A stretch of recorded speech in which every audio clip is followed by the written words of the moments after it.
علیہ وسلم ہم نے تم کو تمام جہانوں کے لیے رحمت بنا کر بھیجا ہے۔ قریش کا ظلم و جور۔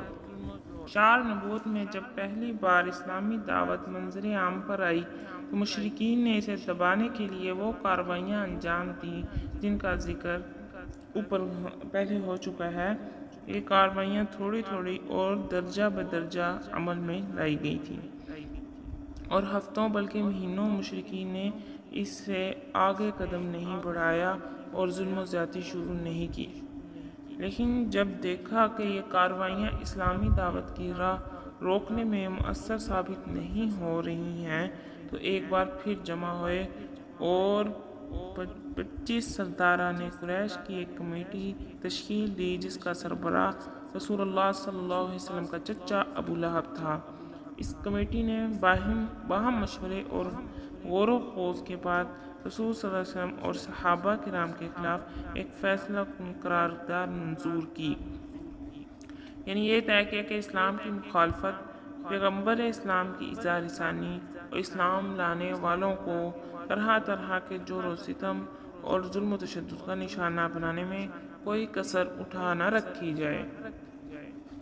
مشرکین نے یہ قرارداد طے کر کے اسے روبہ عمل لانے کا عزم مصمم کر لیا۔ مسلمانوں اور خصوصاً کمزور مسلمانوں کے اعتبار سے یہ کام بہت آسان تھا، لیکن رسول اللہ صلی اللہ علیہ وسلم کے لحاظ سے بڑی مشکلات تھیں۔ آپ صلی اللہ علیہ وسلم ذاتی طور پر پرشکوہ، باوقار اور منفرد شخصیت کے مالک تھے۔ دوست دشمن سب آپ کی تعظیم کرتے تھے۔ آپ جیسی شخصیت کا سامنا اکرام و احترام سے ہی کیا جا سکتا تھا۔ آپ کے خلاف کسی نیچ اور ذلیل حرکت کی جرأت کوئی رذیل اور احمق ہی کر سکتا تھا۔ اس ذاتی عظمت کے علاوہ آپ صلی اللہ علیہ وسلم کو ابو طالب کی حمایت اور حفاظت بھی حاصل تھی، اور ابو طالب مکہ کے ان گنے چنے لوگوں میں سے تھے جو اپنی ذاتی اور اجتماعی دونوں حیثیتوں سے اتنے باعظمت تھے کہ کوئی شخص ان کا عہد توڑنے اور ان کے خانوادے پر ہاتھ اٹھانے کی جسارت نہیں کرتا تھا۔ اس صورتحال نے قریش کو سخت پریشانی اور کشمکش سے دوچار کر رکھا تھا، مگر یہ سوال ہے کہ جو دعوت ان کی مذہبی پیشوائی اور دنیاوی سربراہی کی جڑ کاٹ دینا چاہتی تھی، آخر اس پر اتنا لمبا صبر کب تک؟